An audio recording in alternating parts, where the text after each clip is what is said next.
Man, where's Scooby-Doo and the gang when you need them?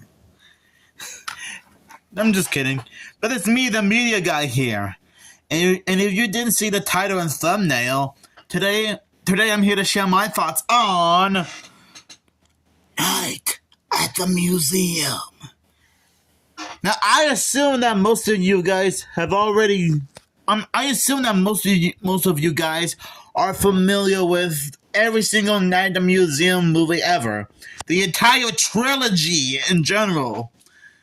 But just in case you guys have no clue what this movie is all about, don't worry, each DVD and VHS tape I have always has a description on the back. And trust me, this is gonna be one awesome movie to enjoy.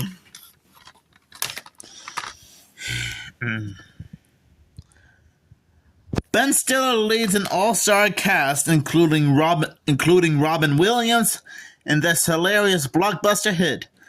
When Larry Daly, played by Ben Stiller, is hired as museum night watchman, he soon discovers that all the exhibits come to life after the sun sets.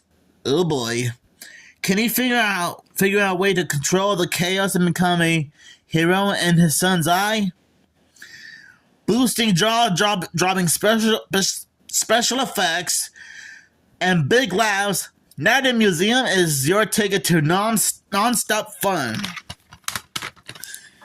So what do I think about this movie? I think it's an okay movie. Maybe it's not like one of those blockbuster type amazing movies that most of us grew up watching, like DC and Marvel, for example. Or compare this to other movies like the Rocky Horror Picture Show, Blues Brothers, Monster Dog, Sleepaway Camp, Scooby-Doo, Mask of the Blue Falcon, whatever. We can all have a lot of fun with Night in the Museum. The story is quite interesting. The term everything comes to life in the museum literally happens. It has a great plot to follow. The cast is quite recognizable, and some of the jokes actually do get a huge chuckle out of me, along with a few slapstick moments here and there. And trust me, I did have a few chuckles from time to time while rewatching this movie.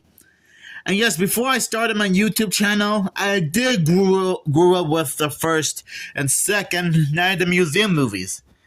Yeah, I'm not sure if you guys could tell, but there's the sequel, Battle of the Smithsonian, over there.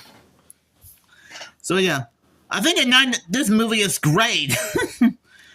I do recognize some of the cast, like Ben Stiller, Robin Williams, Ricky Gervais, and Dick Van Dyke.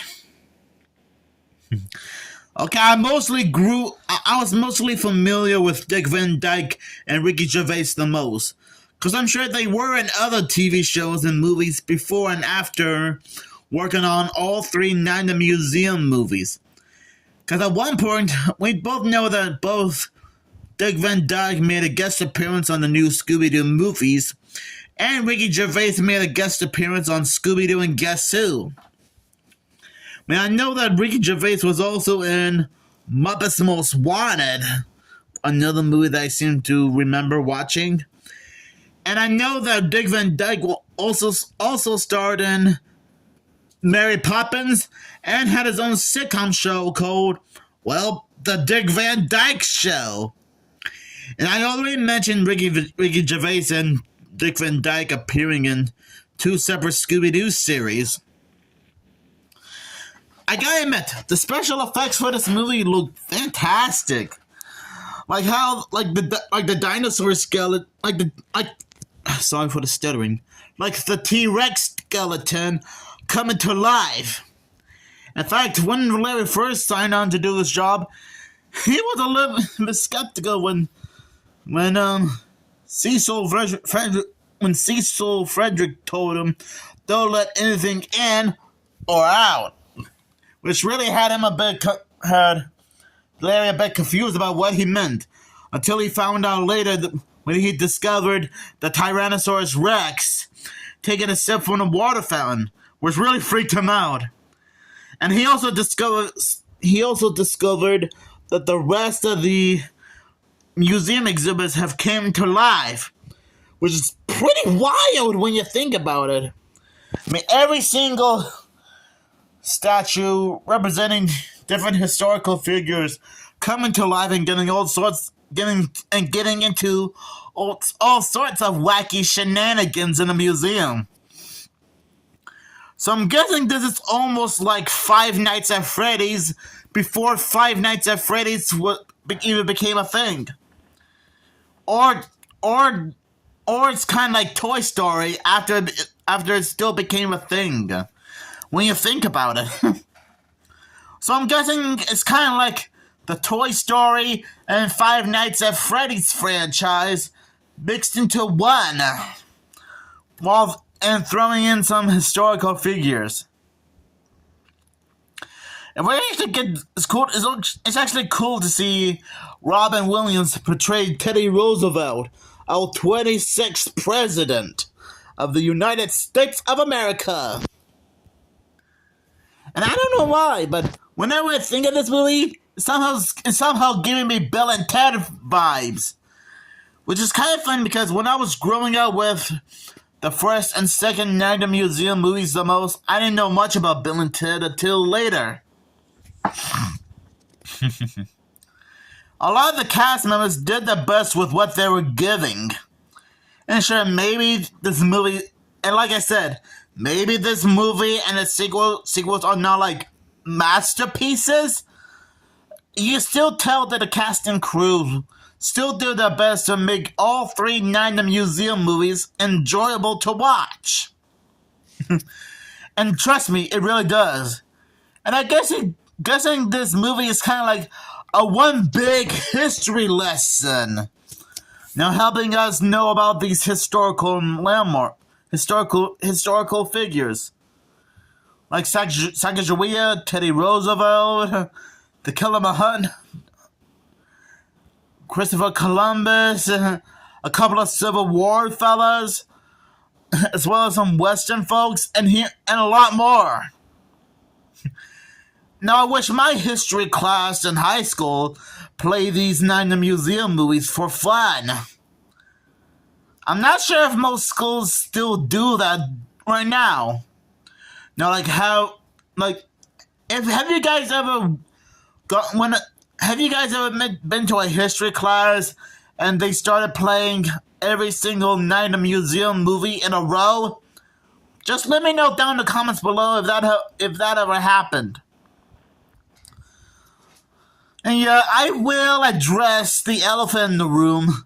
The last Night at the Museum movie was the last movie to ever have Robin Williams star in it, because we all know that he probably had a bit of personal issues during his personal life, and sadly died during the third film's production. Although to be fair, I think like 99% of the third Night at the Museum movie was still nearly done before Robin Williams died. And yeah, I know it's kind of a downer for me to bring that up, but hey, we all gotta pay good respect to a wonderful and comedic guy. And to anyone who's related to Robin Williams or a good friend of his, I'm sure he must have been a good man. And yes, before anyone asks, I do remember someone on YouTube talking about how they were reviewing the fourth Night at the Museum movie, which is completely animated. And I'm guessing it's meant to take place after the events of the third Night at the Museum movie. I think Animat from aka Electric Dragon 505 brought this up before in one of his old videos.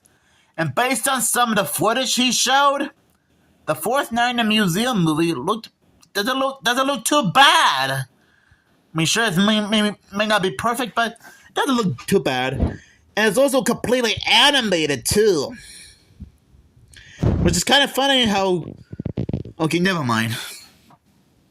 I just thought I'd bring that up in case you guys didn't know. But anyways, I honestly think Night at the Museum can be a very enjoyable and historical movie for all fans alike.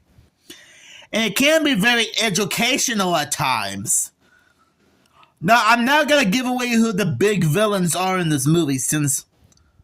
Okay, well, to be fair, if you guys have seen this movie multiple times, you guys would probably know who the villains are in this movie. So I'm not gonna spoil it for you guys. So if you guys want to know who the villains are, I highly recommend checking out this movie, because, well, you just have to find out for yourselves. So overall, I'll give this movie 5 stars out of 5. Because it's still a great movie with great special effects, a great plot, and interesting characters. And like I said before, it can be very historical at times. Which, to be fair, that's not a big deal. Most movies can be very... Sorry for the stuttering.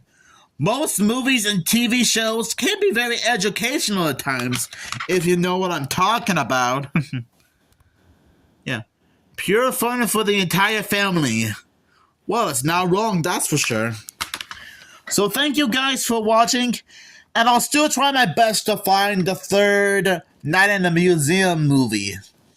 Because that way I'll have the entire trilogy on DVD. Kind of like how I finally own all 3 Bill and Ted movies on DVD, as well as the Back to the Future trilogy on VHS and DVD.